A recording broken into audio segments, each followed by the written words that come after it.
Donc, bienvenue à tous pour cette petite session sur la plus-value immobilière, la fiscalité de la plus-value immobilière et le calcul. Aujourd'hui, des particuliers, j'insiste.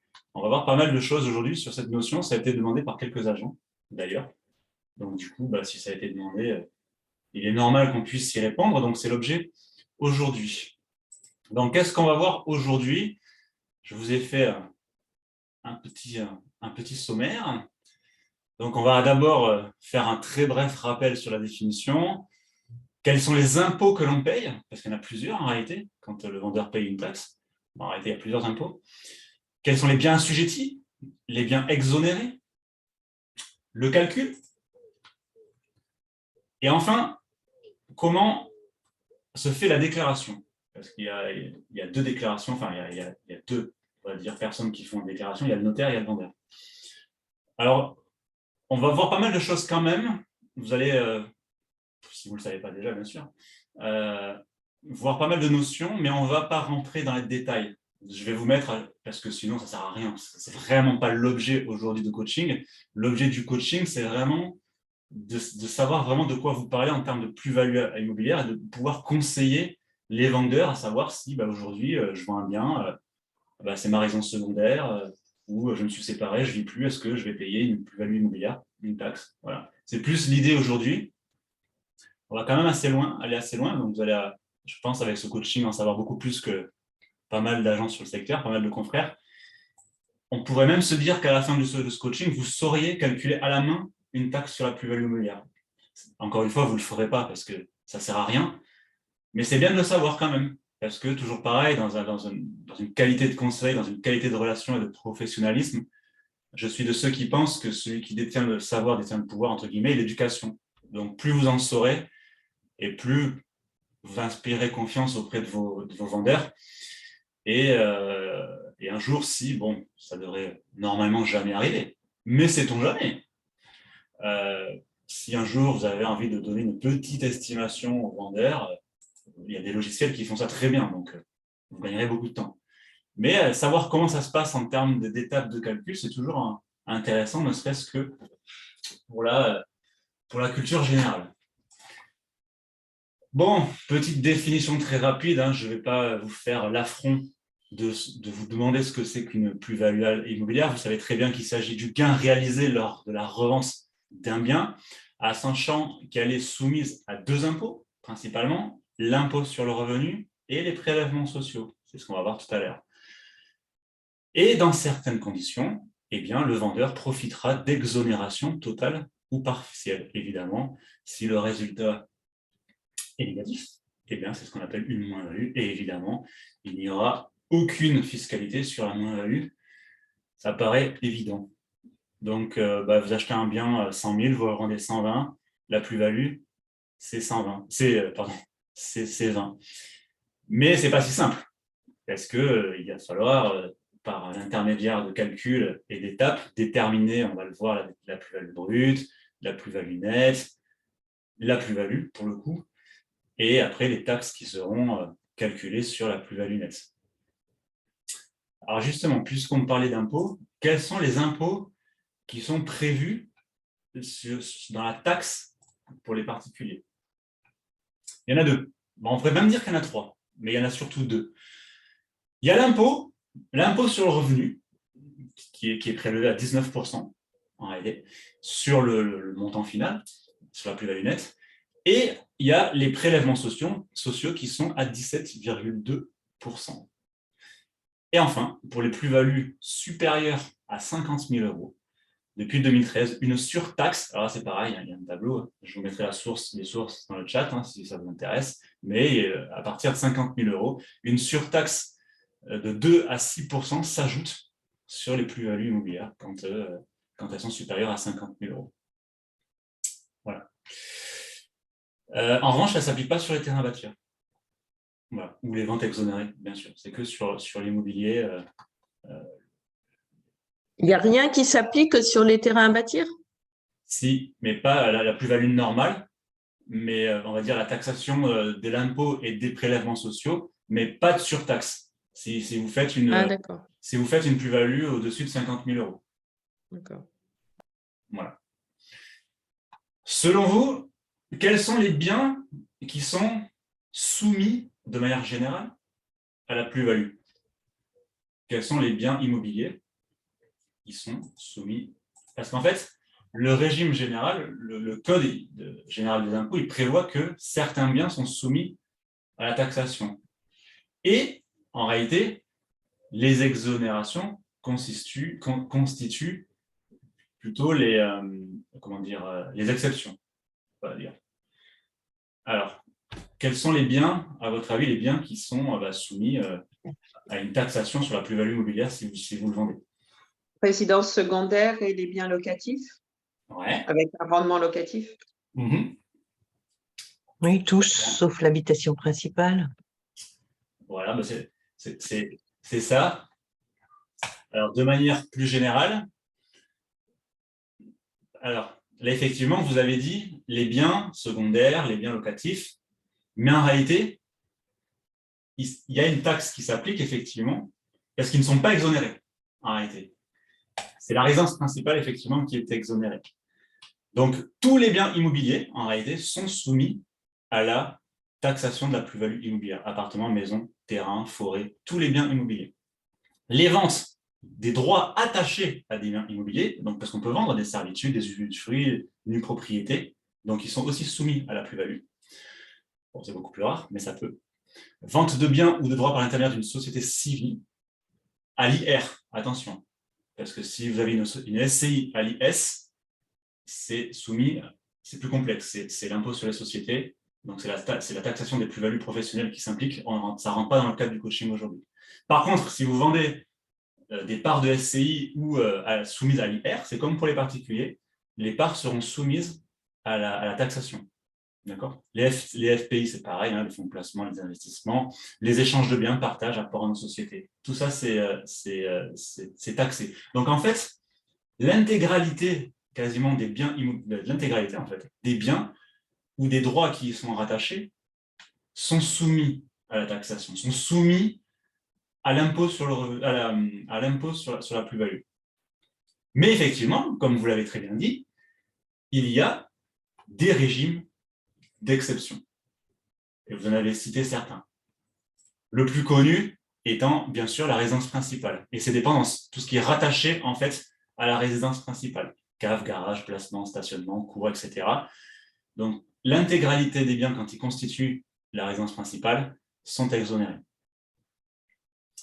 Si vous vendez... Alors, déjà, avant de détailler ça, il faut aussi comprendre que, j'étais un peu vite, on va dire que les cas d'exonération sont classés dans 3 grandes colonnes. J'aurais pu faire 3 grandes colonnes, mais ça ne rentrait pas. Il y a des régimes d'exonération liés aux biens, donc c'est ce qu'on va voir avec cette slide. Il y a des régimes d'exonération liés aux vendeurs, à la qualité du vendeur, et des régimes d'exonération liés à l'acheteur. D'accord ? Là, on commence par les exonérations liées aux biens, donc la résidence principale. Si vous vendez un bien autre que la résidence principale, ça peut également être exonéré de taxes. Mais il faut respecter 2 conditions. Il faut utiliser la vente pour acheter ou construire la résidence principale dans un délai de 2 ans. Et il ne faut pas avoir été propriétaire de la résidence principale durant les 4 dernières années de la vente.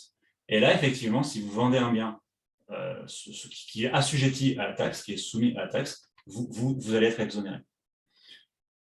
Alors, effectivement, ça, on verra ça tout à l'heure dans le calcul de la plus-value nette.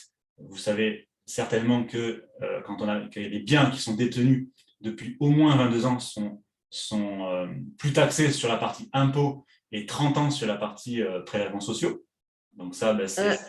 Oui. Eddy, je peux revenir sur ce que tu disais avant. Donc, oui. On vend, par exemple, sa résidence principale et une résidence secondaire et on rachète dans les 2 ans une nouvelle résidence principale, on est exonéré de la plus-value sur la résidence secondaire? Alors non, parce qu'il ne faut pas avoir été propriétaire de sa résidence principale les 4 dernières années. Donc c'est si tu es locataire, en fait, si tu veux. Ah, d'accord. Voilà. La double condition, c'est vendre le logement secondaire ou un autre logement qui est soumis à la taxation et réutiliser les fonds dans un délai de 2 ans. Oui. Et en même temps, il faut pas être propriétaire de sa résidence principale. Ah, d'accord. C'est la double condition, en fait. Ok, d'accord. Merci. Voilà. Et là, exonération. Mais c'est bon à savoir parce que vous savez ce que c'est. On peut trouver des moyens pour ne pas être. Pour essayer de contourner, en gros. Attendez, je vais sortir le chat. Alors. Allez. Désolé, mon assistant faisait des siennes. Alors, les biens détenus depuis 22 ans seront exonérés d'impôts et les biens détenus depuis plus de 30 ans seront exonérés de prélèvements sociaux. Parce qu'il y a une double taxe, vous vous rappelez. Les biens dont le prix de vente ne dépasse pas 15 000 € ne sont pas assujettis à cette fiscalité. Si vous vendez ça c'est plus rare, beaucoup plus rare, mais les droits de surélévation ne sont pas non plus concernés. Et également les biens qui sont échangés dans le cadre de certaines opérations de remembrement. Voilà. Donc, si la commune décide de faire un remembrement sur la commune, évidemment, j'ai pour rien. Donc, s'il y a des échanges ou quoi de valeur, il n'y aura pas de taxe. Voilà. Voilà pour les exonérations liées aux biens cédés. Maintenant, on va voir les exonérations liées à la qualité du vendeur. Alors là, je vous ai mis un résumé, parce qu'en réalité, les textes sont beaucoup plus détaillés, parce qu'ils détaillent toutes les conditions de ressources, tout ça. Donc, si vous voulez creuser, je vous mettrai tout à l'heure toutes les sources pour pouvoir regarder tous les détails. Le vendeur ou son conjoint touche une pension de retraite ou de réversion. Voilà. Eh bien, il se peut, dans ce cas, en fonction effectivement des conditions financières et de ressources, que le vendeur soit exonéré. Le vendeur ou son conjoint ont une carte de mobilité, inclusion, invalidité. Donc, les invalides, pareil, sous condition. Le vendeur réside dans un établissement, un EHPAD, résidence personnes âgées. L'ancienne résidence principale doit être vendue dans un délai de 2 ans après l'entrée dans l'établissement. Donc, il a maximum 2 ans pour vendre. Entre-temps, dans les 2 ans, le bien ne doit pas avoir été occupé, prêté ou loué, sauf si c'est le conjoint qui l'occupe. Mais là, c'est pareil, soumis à revenus et ressources. Donc, pareil, le vendeur réside dans un établissement d'adultes handicapés, sous condition de ressources. Le vendeur est non résident en France. Il peut aussi être, c'est pas systématique, mais il peut également être exonéré de la taxe. Pareil, je vous mets la source pour les détails. Tiens, je vous ai mis un bout de détail d'ailleurs. La vente a été réalisée au plus tard le 31 décembre de l'année suivant celle du transfert du domicile fiscal. Donc, il faut que le vendeur soit officiellement domicilié à l'étranger, donc hors de France. Le logement n'a pas été, c'est comme pour les notions précédentes, le logement n'a pas été mis à la disposition d'un tiers entre le transfert de domicile et la vente. D'accord ? Donc là, effectivement, dans ce cas, on peut se dire que le vendeur ne sera pas soumis à la taxe. Il faut qu'il soit fiscalement et surtout au niveau de sa résidence principale domicilié à l'étranger. Et que la vente soit réalisée au plus tard le 31 décembre de l'année qui suit. Ah, Jean-Guy nous donne une astuce. Astuce, si la vente en couple, l'exonération est de 15 000 x 2, 30 000 €, vente possible sans taxe sur la plus-value.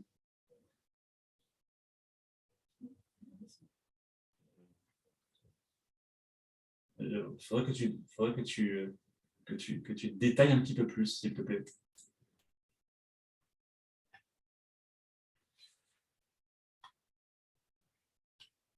Donc voilà pour les exonérations liées au vendeur. Maintenant, on va voir les exonérations liées à l'acheteur.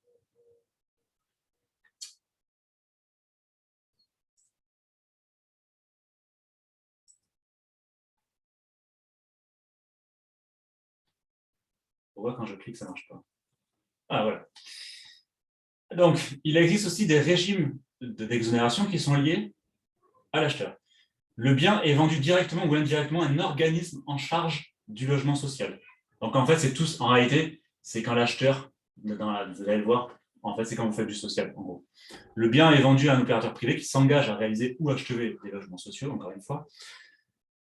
Le bien exproprié à condition d'utiliser l'intégralité de l'indemnité. Ah oui, donc alors ça c'est une notion aussi intéressante, j'ai déjà vendu d'ailleurs des biens comme ça, où le vendeur s'est fait exproprier, en fait. Donc la commune a fait une procédure d'expropriation. Mais si le vendeur qui s'est fait exproprier, donc qui devient acheteur, eh bien, réinvestit l'argent de la vente pour sa résidence principale dans un délai de 12 mois, il ne sera pas taxé sur la plus-value. Le bien cédé par un particulier ayant exercé un droit de délaissement. Donc, je rappelle que c'est le droit d'un propriétaire d'un terrain concerné par une opération ou un projet d'urbanisme d'obliger la collectivité publique à acquérir le bien. Bon, c'est rare. Hein. S'il utilise l'intégralité du prix de cession pour l'acquisition, la construction, la reconstruction ou l'agrandissement d'un ou plusieurs immeubles dans un délai de 12 mois. Voilà. Alors, Jean-Guy, ouais, merci. Je traduis, pas d'impôt sur la plus-value tant que le montant de la... Oui, voilà, tout à fait, ouais. 15 000 € pour une personne seule et 30 000 € pour un couple. Oui, mais quand tu achètes un couple, normalement, tu es sous le régime de l'indivision. Donc normalement, c'est l'indivision qui... Le notaire, il prend le prix dans l'acte, il va prendre le prix dans l'acte d'achat et de vente, et c'est le prix c'est ce prix-là qui fait foi. Donc, mais après, effectivement, tu dois pouvoir diviser.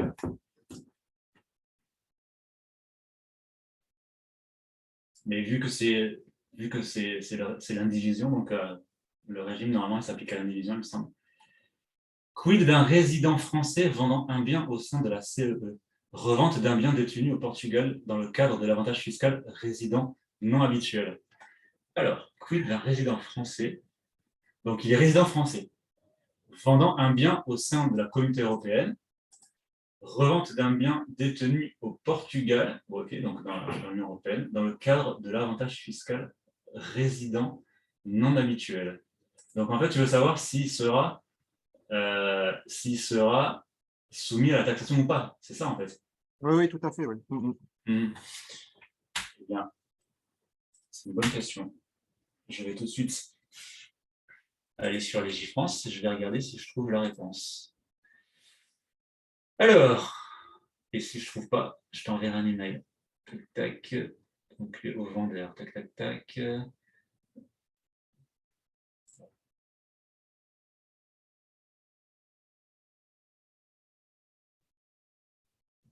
Alors, la vente est réalisée, ok. Alors, vous êtes ressortissant d'un pays de l'Union européenne ou de l'espace économique européen ayant conclu une convention avec la France.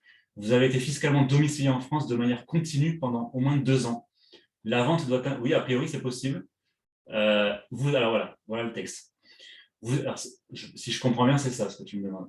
Vous êtes aussi exonéré en cas de vente d'une autre résidence dans la limite d'une plus-value de 150 000 € si vous remplissez les conditions suivantes. Vous êtes ressortissant d'un pays de l'Union européenne ayant conclu une convention avec la France. Donc, il faut vérifier que le Portugal ait conclu une convention avec la France. Vous avez été fiscalement domicilié en France de manière continue pendant au moins 2 ans. La vente doit intervenir au plus tard au 31 décembre de la 10e année suivant celle du transfert de votre domicile fiscal hors de France. Toutefois, aucun délai n'est imposé si vous avez la libre disposition du logement, au moins depuis le 1er janvier de l'année précédente, celle de la vente. Cet avantage est accordé dans la limite d'une résidence par contribuable. Est-ce que ça répond à ta question? Oui, si tu peux me faire passer le lien, ça m'intéresse. Ouais. De toute façon, j'ai 3 liens à vous donner. Je vais vous mettre le Code général des impôts, une source du service public et 2 sources du service public et du ministère de l'Intérieur. Voilà. À chaque fois que je fais mes coachings, je m'inspire toujours de ces sources, bien entendu. Ouais, je vais avoir un bien à vendre à Lisbonne. D'accord. Eh bien, il faut vérifier que, alors ça, j'en sais rien par contre, il faut vérifier que le Portugal, mais à mon avis, oui, ait bien signé une charte avec la France et bien vérifier déjà que la plus-value ne fasse pas plus de 150 000 €, ça serait joli. Ressortissant, donc c'est le cas. Il faut qu'il ait été fiscalement domicilié en France de manière continue pendant au moins 2 ans. Et là, a priori, la vente doit intervenir au plus tard le 31 décembre de la 10e année suivant celle du transfert. Donc, a priori, si ça remplit ces 3 conditions, il sera exonéré, dans la limite d'une plus-value de 150 000 €. Voilà, c'est ce que dit le texte. Ok, merci. De rien. Alors, je vais remettre en grand écran. Ce sera plus sympa. Donc voilà, en gros, de manière, alors, et ça c'est la manière synthétique, hein. Dans quel cas votre vendeur sera, ou l'acheteur finalement, sera exonéré? Est-ce que vous avez des questions avant qu'on passe au calcul? Oui, moi, s'il te plaît, je reviens un tout petit peu en arrière. Ouais, Sur la surtaxe, si plus de 50 000 euros, oui. tu nous as dit quel était le pourcentage à peu près de cette surtaxe? Alors c'est un tableau qui va de 2 à 6%. Et en Ah, ok, fonction alors tu commences à 6%, il me semble, et d'accord. plus, alors attends, bah, Ok. je vais te le dire, hein. Ouais. Non, on peut attendre, hein, si on y va plus tard, il n'y a pas de souci, hein, t'inquiète pas. J'ai pas mis le Ah, tableau ok, dans le coaching, mais par contre, vous allez l'avoir dans les sources que je vais vous envoyer. d'accord. Voilà, c'est bon. Alors, le tableau, qu'est-ce qu'il dit? Le tableau, il dit, ah non, ça va de 2 à 6, pardon. Donc, entre 50 001 et 60 000, c'est 2%, 60 à 100, 2%, 101 à D'accord. 110, 3%, etc., etc. Donc, Ok, sur le montant final de la plus-value nette, il faudra effectivement passer aussi la plus-value nette dans ce tableau pour pouvoir déterminer vraiment la plus-value, en fait. d'accord. Ok, Pour les plus-values merci. au-dessus de 50 000 euros. Ok, super. Merci. Alors, je reviens. Est-ce que c'est bon pour vous, ou est-ce que vous avez besoin qu'on revienne sur certains points? Maintenant, on va passer au calcul. Là, on a fait la théorie, maintenant, on va passer aux mathématiques.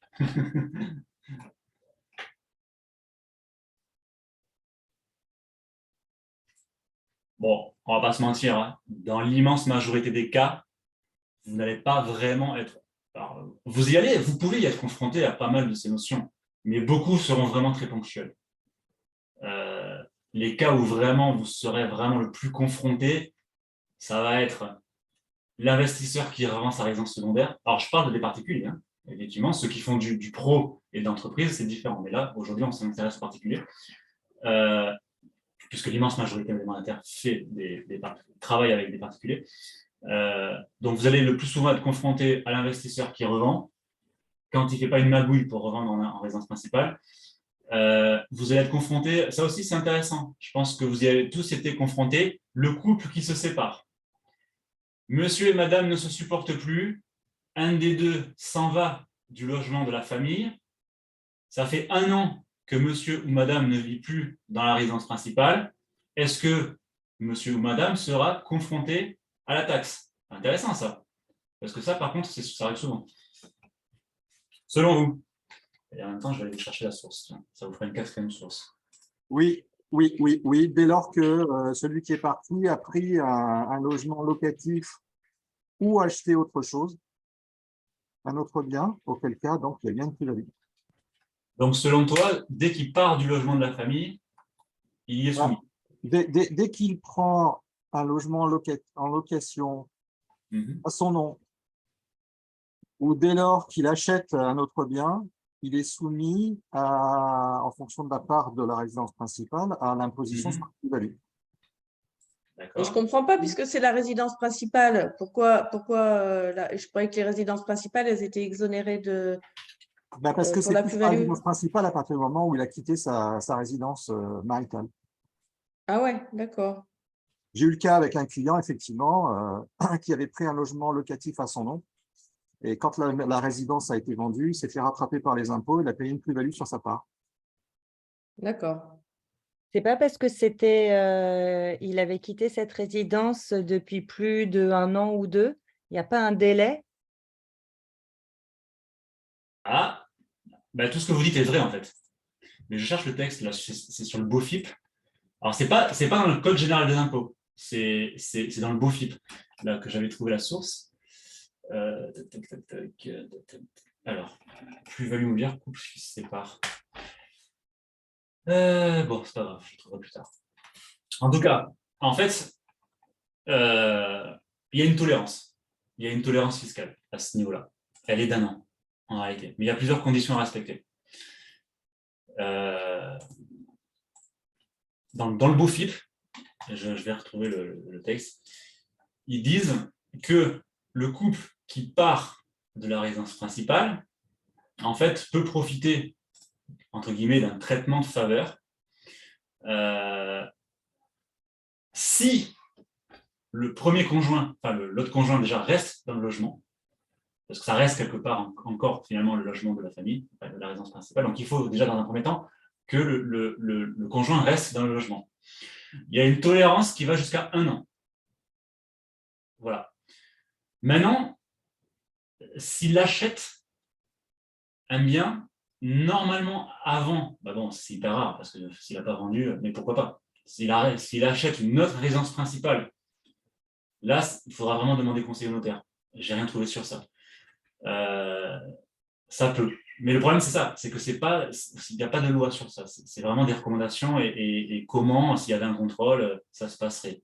Et dans le BOFIP, ils disent qu'il y a une tolérance jusqu'à 1 an si l'autre conjoint reste dans le logement, en réalité.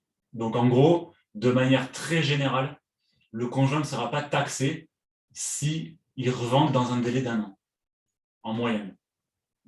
Voilà, c'est ce que disent la plupart des notaires. Oui, bonjour Marie-Jo en Bretagne. Moi, j'ai un cas comme ça, une séparation. La maison est en vente déjà depuis 2 mois. La dame vient de racheter et le monsieur va déménager début septembre. Oui. Est-ce que le fait d'avoir une vente qui ne se fait pas, mais d'avoir mis en vente, peut aussi faire partie des tolérances, c'est-à-dire qu'ils ont choisi de mettre en vente leur maison, mais pour l'instant, ils n'arrivent pas à la vendre. C'est un couple qui se sépare, hein? C'est ça, hein? Ouais. Pardon, je n'ai pas entendu, il y a des coupures de temps en temps. C'est un couple qui se sépare, hein? Oui, ils se séparent, voilà. Mais sauf qu'en septembre, il n'y aura plus personne dans la maison. D'accord. Alors que la mise en vente a été faite en mai. Ouais. Donc là, est-ce que ça fait partie des tolérances également du fait de ne pas avoir réussi à vendre la maison, mais malgré tout, elle est en vente? Les deux vont partir du logement, mais ça fait moins d'1 an, parce que c'est depuis mai. Ça fera 1 an. Oui, mais si dans 1 an, elle n'est pas vendue, il n'y aura personne dans la maison. D'accord. Et là, il n'y a plus personne dans la maison à partir de quand, tu m'as dit? Début septembre. D'accord, donc tout se fait là en même temps, quoi, en fait. D'accord. Ouais. Moi, je pense qu'ils seront dans le délai d'1 an, tu te le feras confirmer par le notaire, mais pour moi, ils seront exonérés parce que ils mettent en vente, ils sont dans l'optique de vendre, ça vient de se faire là, ça fait moins d'1 an. Moi, je pense qu'ils seront exonérés. Mais selon les recommandations du BOFIP, normalement, il doit quand même y avoir une personne dans le logement. Donc ça, après, c'est le notaire qui verra comment il fait l'acte, quoi. Ça, c'est vraiment parce que c'est le notaire qui est responsable de l'acte. Et c'est lui qui va marquer si le bien est soumis ou pas à la plus-value. Donc le notaire aussi, quelque part, engage sa responsabilité, en réalité. Oui. Donc c'est pour ça que le notaire, en fait, parfois, il peut y avoir parce que vu que ce n'est pas prévu dans le Code général des impôts et que ce sont des recommandations, donc c'est toujours pareil, hein, s'il y a un contrôle, c'est toujours l'appréciation. Mais bon, voilà, en général, ils suivent quand même, parce que le BOFIP, c'est quand même officiel. Mais ça dépend du notaire s'il va vouloir se couvrir à fond ou pas, en réalité. Et ça, il n'y a que le notaire qui va pouvoir le mettre dans son acte. Donc, si tu es sur un notaire, je vais écrire au notaire avant. Si tu es sur un notaire hyper frileux, il va prendre des risques et il risque effectivement de les taxer, entre guillemets. Et si il ne fait pas, il est plus dans la souplesse, il va dire bon, ça fait moins d'1 an, c'est bon, on laisse tomber. Voilà. Mais ça, je te dis, il faudra voir avec le notaire. Ok, merci. Voilà. Et passer dans le délai d'1 an, comment ça se passe? Eh bien, passer 1 an, c'est sûr qu'il y a une taxation là, par contre. Il n'y a plus de tolérance. Voilà. Ouais, mais ça arrive souvent, hein, ce genre de cas. Voilà. Moi, je pense que c'est les 2 cas, quand on traite de la plus-value des particuliers, où vous serez le plus confronté. C'est vraiment l'investisseur. Alors lui, pour le coup, lui, c'est tout le temps, sauf s'il arrive à faire... moi, c'est ce que je conseille à faire. Hein, voilà. Il y en a plein qui s'y vendent un bien dans l'année, se domicilient en résidence principale pour essayer d'y échapper. C'est la technique classique. Ou s'ils ne le font pas, parce que y en a, les marchands de biens, tout ça, ça dépend aussi de comment ils sont, s'ils font ça à titre personnel, qui seront taxés, parce que les marchands de biens, eux, sont des professionnels, hein, ceux qui font ça en société, donc ils ne sont pas assujettis à cette fiscalité. et le couple qui se sépare, bon, c'est les deux cas vraiment où on est le plus confronté. Et puis après, ponctuellement, il y aura d'autres cas, effectivement, qu'on a vu tout à l'heure. On va passer aux mathématiques à présent. Excusez-moi, j'ai le soleil là. Hop. Les mathématiques. Donc maintenant, on va s'intéresser au calcul. Maintenant, on va se mettre dans la peau de quelqu'un qui vend un bien assujetti à la taxe. Le calcul de la taxe. Alors, il y a plusieurs étapes. D'abord, il faut déterminer la plus-value brute. Bon, c'est très simple. On va calculer la différence entre les montants suivants. Prix de vente, prix d'acquisition, prix de vente. J'ai acheté tant, je revends tant, ça fait combien? On obtient la plus-value brute. Bon, évidemment, si on réalise une moins-value, eh bien, il n'y a pas de taxe. Du moins, pas encore. En revanche, petite notion intéressante, bon, c'est quand même super rare, mais si le vendeur réalise une moins-value, il peut la déduire d'une plus-value réalisée lors de la vente d'un autre bien de manière exceptionnelle. Bon, vous vous doutez que c'est super rare. Mais pourquoi pas? Ça peut. En tout cas, c'est prévu. Mais ce n'est pas si simple, en réalité. Parce qu'on va pondérer ces montants. Donc, voilà, vous avez acheté 200, vous revendez 220, vous avez 20 000 € de plus-value. Mais ce n'est pas la plus-value brute. On va dire que c'est la plus-value brute. Parce que ce montant, on va le pondérer en fonction de plusieurs notions qu'on va voir tout de suite. Il faut d'abord déterminer le vrai prix de vente. Le prix de vente, ce n'est pas, si vous vendez 220 000 €, eh bien, aux yeux de la fiscalité de la plus-value, vous ne vendez pas 220 000 €. Alors, bien sûr, on se base sur le prix qu'il y a dans l'acte, évidemment, mais on va pouvoir déduire des frais pour lisser et pour mettre au réel, finalement, ce vrai prix de vente. Donc, on peut déduire des choses. On peut pondérer. On va déduire du prix, alors, évidemment, sur justificatif, les frais payés lors de la vente, donc qui sont liés, par exemple, au diagnostic. Alors, le plus souvent, c'est les diagnostics. Hein. Il n'y a pas vraiment... Ça peut être des frais de géomètre, ça peut être des frais de diagnostic. Tous les frais nécessaires liés à la vente, en fait, vous allez pouvoir les déduire. Les ajouter, en l'occurrence. Pour les déduire, pardon. Pour diminuer le prix de vente, parce que ça constitue des charges. Donc, il y a les frais de notaire. Alors, les frais de notaire, ce n'est pas sur la vente, c'est sur l'achat. On va le voir juste après. Oui. Le prix de vente doit être augmenté des sommes versées à votre profit, au PV du vendeur. Par exemple, une indemnité d'éviction versée par l'acheteur au locataire en place. Donc, en fait, on va jouer avec le curseur. On va lisser ce prix, tout simplement, pour pouvoir déterminer le vrai prix de vente réel. Excuse-moi, Jonathan, est-ce que dans ces frais, les honoraires d'agence peuvent être déduits? Tu peux, s'ils sont charge vendeur. Oui, s'ils sont charge vendeur. D'accord. Oui, on peut, ouais. Ensuite, il faut aussi déterminer le prix d'acquisition, en réalité. Et on va le lisser, pareil, avec des indicateurs. Donc, on va augmenter le prix de vente avec des frais suivants. Donc, ça peut être des charges ou indemnités versées au vendeur. Ça peut être alors les frais d'acquisition, donc les frais de notaire. Deux cas de figure. Soit on le fait au réel, soit on applique un forfait de 7,5%. On va au plus intéressant. Les travaux qu'on a pu faire sur le bien, c'est pareil. Sur justificatif, au réel, ou 15% du prix d'achat. On va au réel. Et il faut par contre que le bien soit détenu depuis plus de 5 ans.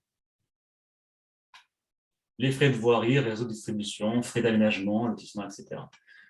Donc, tous ces frais vont permettre de diminuer le prix de vente et d'augmenter le prix d'achat pour faire un prix plus juste, on va dire. Déduire les diagnostics qui est anecdotique, déduire les travaux, l'est beaucoup moins. Voilà. Les travaux, c'est sur le prix d'achat, ce n'est pas sur le prix de vente. Bon, ça revient un peu au même, hein, mais en tout cas, fiscalement, c'est comme ça. Petite question, Jonathan. Oui. Je vends un bien. Un locataire, alors ça va être on va dire, c'est un bien commercial, d'accord? Donc, le vendeur veut le vendre, mais le locataire avait fait faire pour des biens, pour des raisons commerciales, un ravalement, des travaux, etc. Donc, Oui. clairement, le vendeur n'a pas les factures. OK. Mhm. Il n'y a plus de locataire, on est Ouais. d'accord.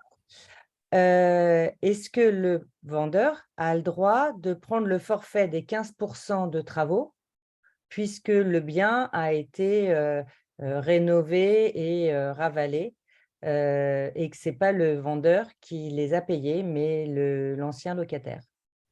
Alors, il y a juste un mot qui m'interpelle dans ce que tu m'expliques, c'est Ouais. que tu as dit que c'était un bien commercial. Donc, le propriétaire, c'est un professionnel ou un particulier? Particulier. D'accord. C'est un restaurant, tu vois, c'est un restaurant. D'accord. Donc, le propriétaire, il est propriétaire des murs. Ah ouais, d'accord. Et c'est un particulier qui tient ça, c'est pas une entreprise ou une SCI. Ouais, c'est un particulier qui détient ça. Ouais. D'accord. Dans ce cas-là, on est soumis à cette fiscalité. Quoique j'ai un doute. Ouais. Attends. Parce que dans ces cas-là, effectivement, il ne peut pas fournir Tout de de suite. facture. C'est pas grave, on va vérifier. Ouais. Les textes servent à ça. Alors, appartement, maison de terrain. Mais moi, je pense que vu que c'est un bien professionnel, je pense que tu n'es pas soumis à la taxation des particuliers. Vendre des droits attachés à un bien immobilier, ça va être quoique si. Attends, Si, à mon avis, pour moi, si. Surtout que vu qu'il n'y a plus de bail commercial attaché au lieu, il peut même être vendu à un particulier. Donc, si tu veux, oui, ça, c'est pas un problème, mais sur le titre de propriété, c'est pas une maison d'habitation. Sur le titre, la dénomination, la désignation, ça doit être local commercial ou. ouais. Attends, je vais aller sur le mot FIP.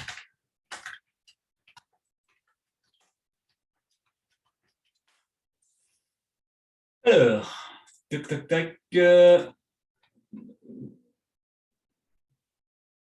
Okay. Parce qu'en plus, là, il y a même la TVA.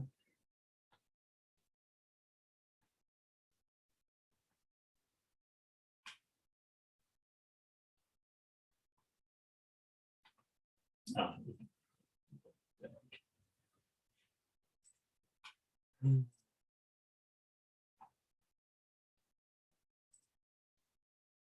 Mais pour 2 secondes.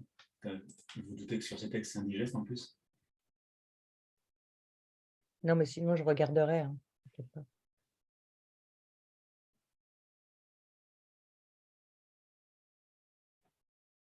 Bon, si c'est un particulier qui détient le local, je pense que c'était soumis à la taxation des particuliers. Donc, je pense que ça rentre dans le cadre de cette fiscalité. Donc, la règle, c'est la même. Ouais. Parce que vente d'un bien immobilier, donc bien immobilier, c'est un bien immobilier. Donc, pour moi, la plus-value, à mon avis, elle est sur vu que le… c'est un particulier qui vend, Absolument. je suis sûr à 99% que ça rentre dans ce champ. Ouais. Ce qui veut dire que, du coup, tu peux me répéter la question?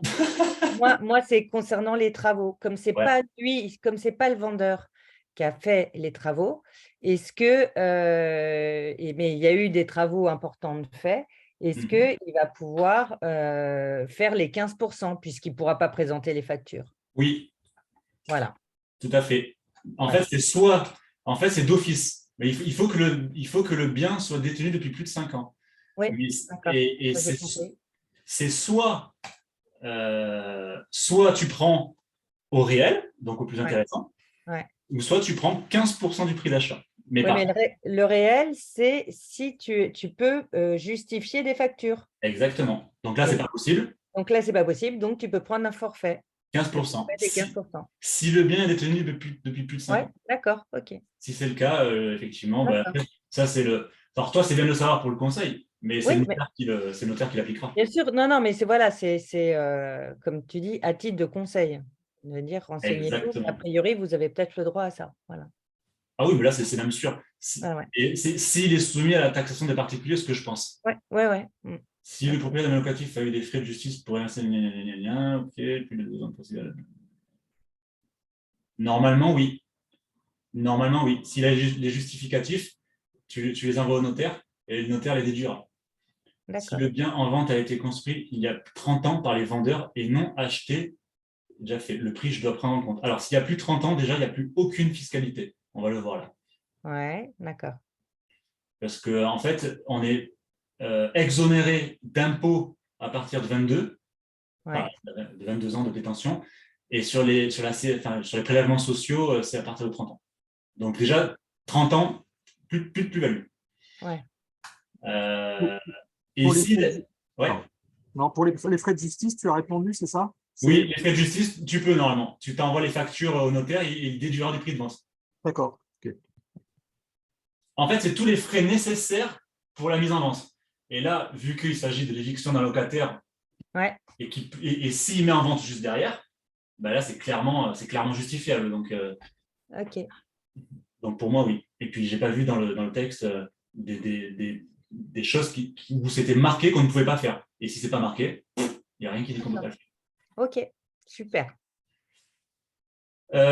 OK. Merci. Donc là, on est bon. Donc là, grâce à ça, on va pouvoir déterminer la plus-value brute. Donc, c'est le notaire qui fait le calcul lors de la revente ou le vendeur doit... Non, c'est le notaire. Hein. Tout ce qu'on fait là, c'est le notaire qui le fait. Hein. Vous avez juste à apporter les justificatifs. Et le notaire, il ne le fait pas à la main. Hein. Le notaire, il rentre tout dans son logiciel et à la fin, ça lui sort un chiffre. Là, avant, le notaire s'amusait à le faire à la main. Mais là, maintenant, on pourrait le faire à la main puisque toutes les données sont là. Mais bon, vous marquez tout ça dans un logiciel et puis en 2 secondes, il vous sort le chiffre.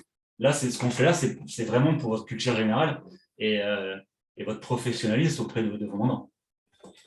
Mais il y a aussi l'âge, enfin, je veux dire, combien d'années les personnes sont propriétaires du bien aussi qui intervient. Exactement, c'est ce qu'on disait juste avant. Donc, on va le voir là. Justement, on va le voir là dans le tableau d'abattement. On va le voir tout de suite. Quelqu'un qui a acheté il y a 10 ans ou il y a 15 ans, ben, les prix n'étaient pas les mêmes, donc obligatoirement, il y a une plus-value, donc il faut que ça soit pris en compte. Exactement. C'est ce qu'on va voir tout de suite. Et c'est ce qui va nous permettre de déterminer la plus-value nette. Donc là, on va reprendre notre exemple à 200 000 €. Le vendeur a acheté ou a eu le bien à 200 000, parce que c'est pareil, hein, a eu à 200 000, il revend 220. On a fait nos petits calculs pour déterminer la plus-value brute et on tombe à, par exemple, 10 000 €. Voilà, je dis ça au hasard. Hein. 10 000 € de plus-value brute, après tout ce qu'on vient de voir. Et bien là, maintenant, il va falloir déterminer la plus-value nette. Et ça, on va le faire justement avec le tableau d'abattement pour détention de biens, en réalité. Et comment ça marche? Alors, jusqu'à 5 ans, aucun abattement. Vous le voyez, là, vous avez à gauche l'impôt sur le revenu, à droite, les prélèvements sociaux. Donc, votre vendeur, il revend. Il achète, il revend. On sait qu'il a 10 000 € brut de plus-value. Il revend. Il sait que s'il revend dans les 5 ans, aucun abattement, que ce soit pour l'impôt ou les prélèvements sociaux. De la 6e à la 21e année, 6 par an, hein, donc c'est nombre d'années fois 6% de détention de biens. Donc à partir de la 6e année, eh bien, on prend 6 fois 15 par exemple, etc., pour déterminer l'abattement sur l'impôt sur le revenu. Et on fait exactement la même chose pour les prélèvements sociaux, mais avec 1,65%. À partir de la 22e année, voilà, il y a 4%. Ça tombe à 4. Voilà, donc ça sera 6 fois, je sais pas, 6 fois 16, un truc comme ça, plus 6 fois 4, plus, pardon, le 4%, parce que pendant une année, il y a 4%, au lieu de 6. Et là, ça passe à la 22e année à 1,6% pour les prélèvements sociaux. Et au-delà, donc à partir de la 23e année, au-delà de la 22e année, comme on le voit, plus de taxes sur l'impôt sur le revenu. Par contre, on passe à 9% pour les prélèvements sociaux. Ouais, ce qui file plus d'un côté, il récupère de l'autre. Au-delà de la 30e année, plus d'exonération, plus d'impôts, sous quelque forme que ce soit. Je vous ai mis deux exemples. Vous vendez un bien dont le vendeur est possédé depuis 10 ans. Il réalise une plus-value de 10 000 €. Il bénéficie d'un abattement sur l'impôt de 6% par an de la 6e année à la 10e année, soit 30%. Il a ainsi un abattement de 10 000 fois 30%, soit 3 000 €. Il déclarera donc un revenu. Donc là, c'est la plus-value nette sur l'impôt sur le revenu.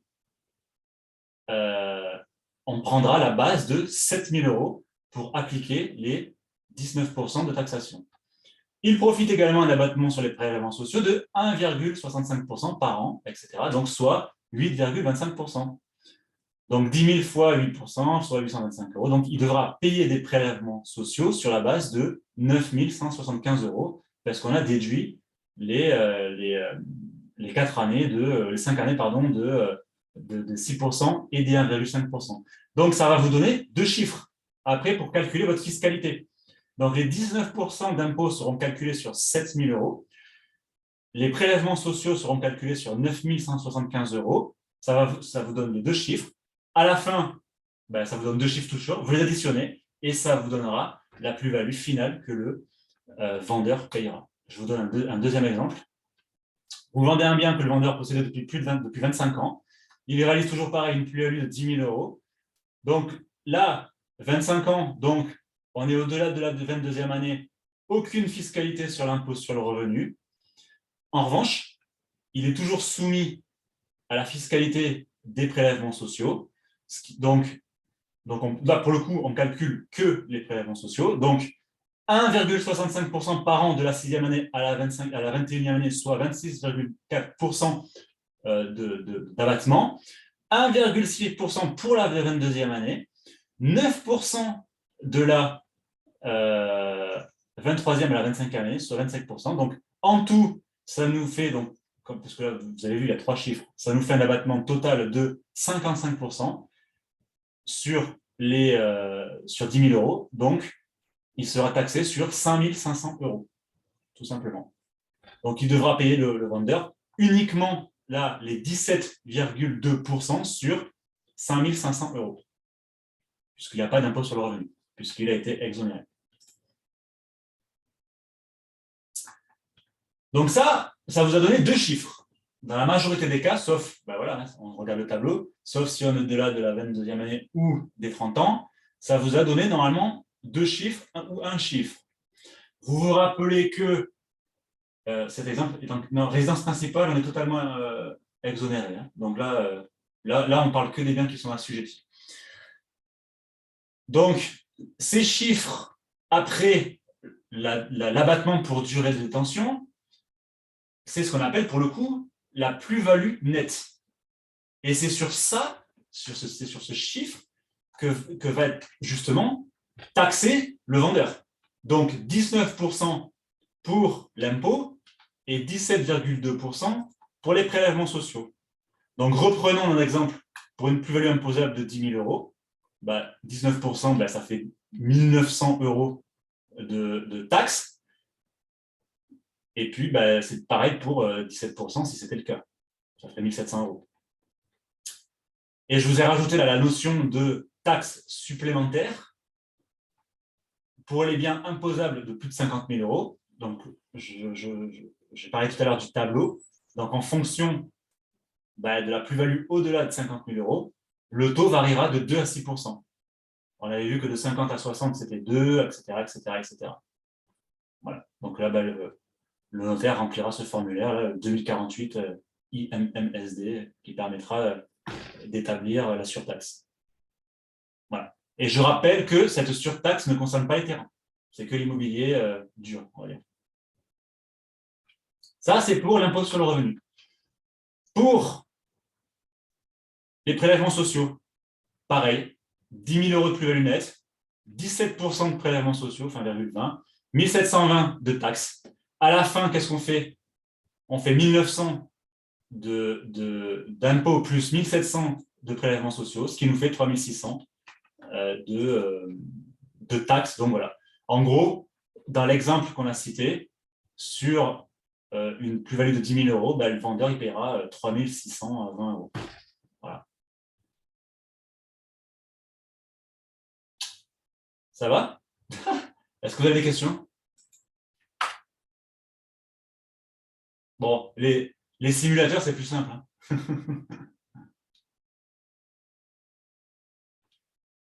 Allez. Est-ce que, si j'ai une question, est-ce que quelqu'un qui divorce, donc le mari s'en va, et puis au bout de plus d'1 an, la résidence principale n'est pas vendue? Ouais. Est-ce qu'il peut revenir, enfin, j'en sais rien, mais s'il quittait son logement, s'il revient, ou je sais pas moi. Oui, j'ai compris. Il se casse et il revient vivre dans le logement. Ouais. Ouais. Et ils veulent quand même vendre. Oui, il n'y a aucun problème, il ne sera pas taxé. Ah, d'accord. Il ne sera pas taxé, puisqu'il va se redomicilier finalement dans le logement qu'il vend. D'accord. Okay. Donc, il n'y a pas de problème. Voilà. Merci. La déclaration, pour finir. Comment se passe la déclaration?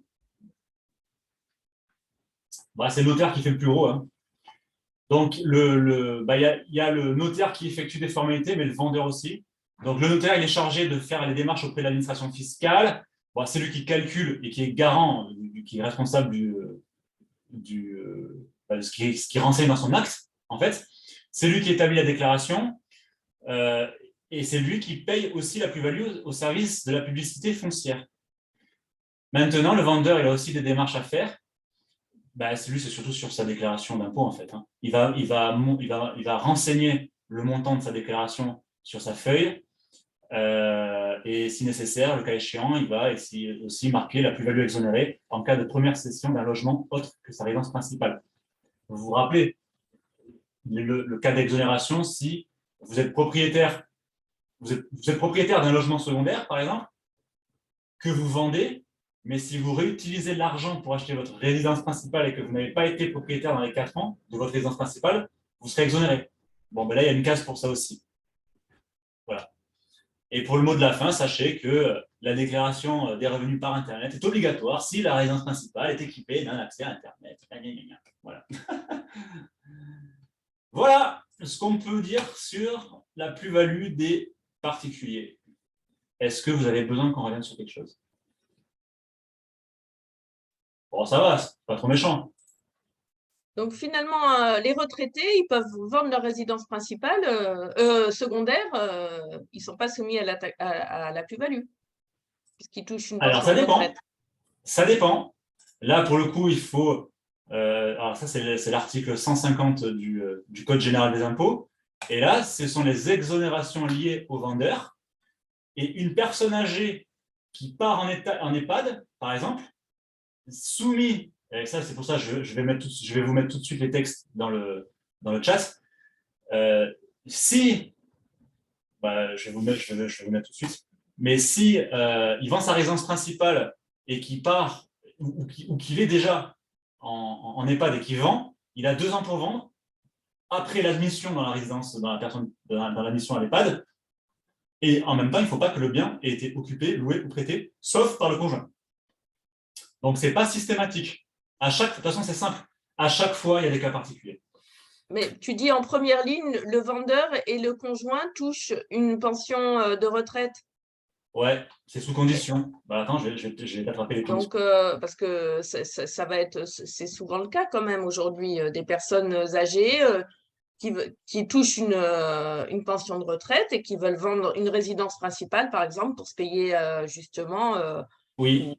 ou se payer autre chose. Donc, enfin, moi, je suis un peu confrontée à ça, donc c'est intéressant de savoir s'ils sont exonérés de plus-value ou pas. Je t'attrape le texte tout de suite.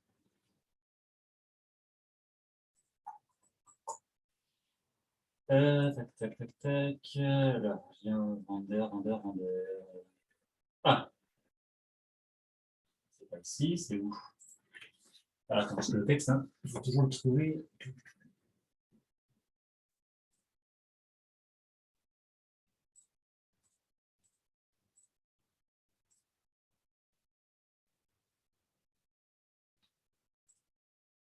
Et j'avais la question aussi par rapport aux viagers. Oui. Les personnes qui vendent en viager. Alors, tac, tac, tac. D'accueil, ok. Voilà, ça y est, j'ai trouvé. Donc voilà ce que dit le texte. Vous êtes concerné si vous ou votre conjoint touchez une pension de retraite ou de réversion. Vous êtes exonéré si votre revenu ne dépasse pas 11 885 € pour la première part de quotient familial, plus 3 174 € par demi-part supplémentaire en 2021 pour une session en 2023. Voilà ce que dit le texte, servicepublic.fr. Les montants sont différents dans les DOM et vous ne devez pas être soumis à l'IFI, à l'impôt sur la fortune immobilière, pour l'avant-dernière année précédant la vente. Et pour chaque notion que vous voyez là, il y a des particularités comme ça. C'est pour ça que je ne les ai pas mises, parce que ça ne sert à rien d'aller aussi loin, mais je vais vous mettre les sources dans quelques secondes, si vous voulez vraiment les tenir. Ok. Comme d'habitude, l'État se gave. Oui. Oui. Et pour le viager, alors? Le viager, c'est exactement pareil.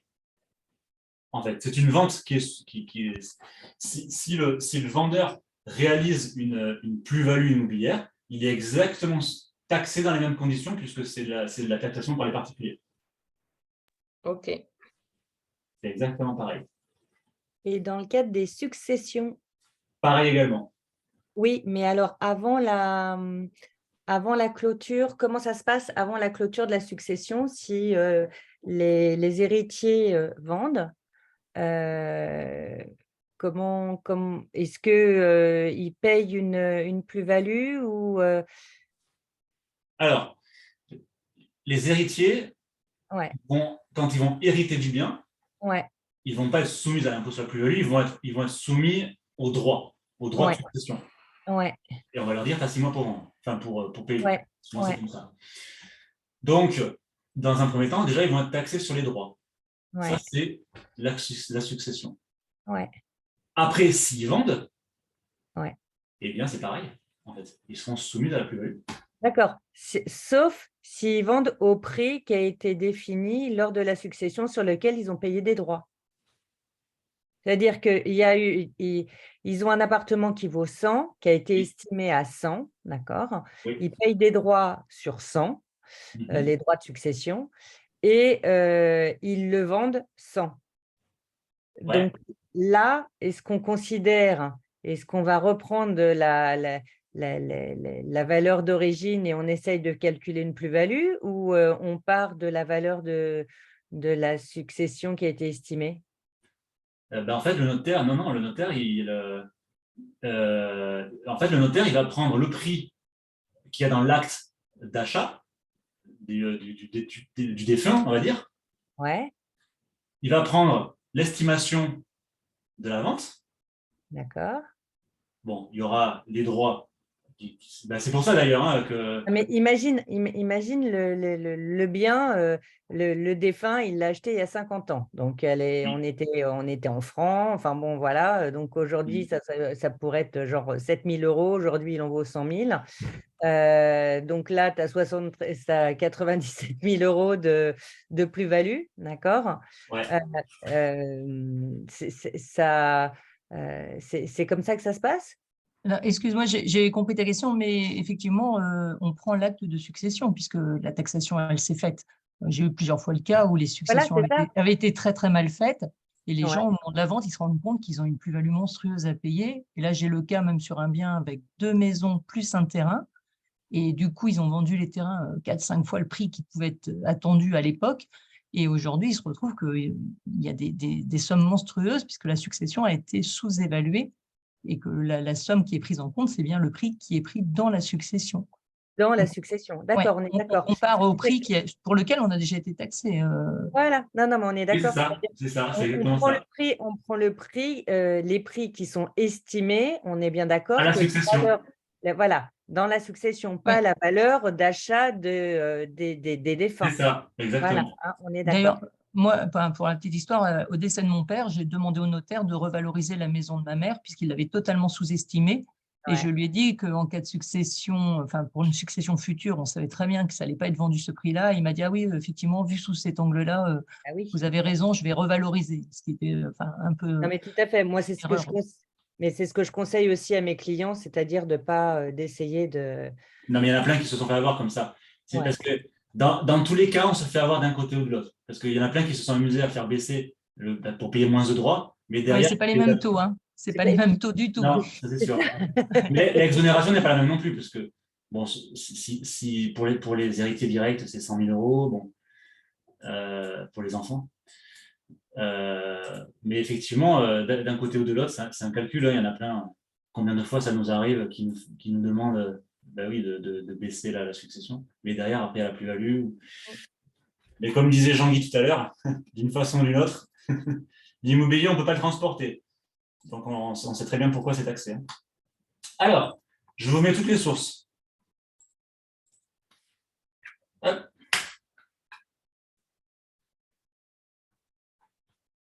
Est-ce que vous aviez besoin qu'on voit autre chose ou est-ce que c'est bon? J'ai, Jonathan, une question concernant les travaux réels. Est-ce que tout type de travaux peuvent être pris en compte? Alors, ce sont les travaux d'amélioration, d'aménagement, de restauration. Oui, c'est quasiment tout, en fait. D'accord, merci. Je vérifie juste, j'ai juste un doute sur l'amélioration.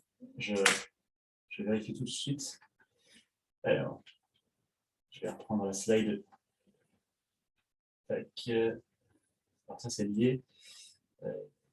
J'ai un doute sur les travaux par rapport aux agrandissements et tout. J'ai un doute justement si tout est bien pris en compte. Je regarde. Je me souviens plus desquels sont exclus, mais ça m'est arrivé où tout n'est pas pris en compte. Construction, reconstruction, agrandissement, amélioration. Ah oui. Amélioration, on peut mettre un peu tout et n'importe quoi, j'ai envie de dire. Moi, je pense qu'on peut tout mettre. En fait. J'ai pas vu en tout cas de toujours pareil. Hein, quand c'est pas marqué que c'est interdit. Pourquoi pas le mettre? Faire une piscine, c'est inclus?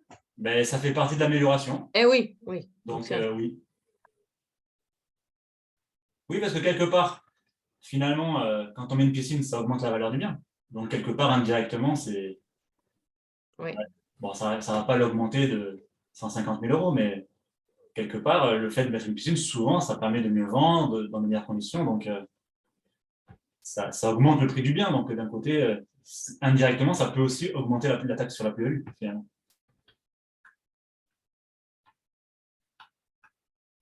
Bon, ben voilà, je vous ai mis les sources. Est-ce que c'est bon pour vous? Merci.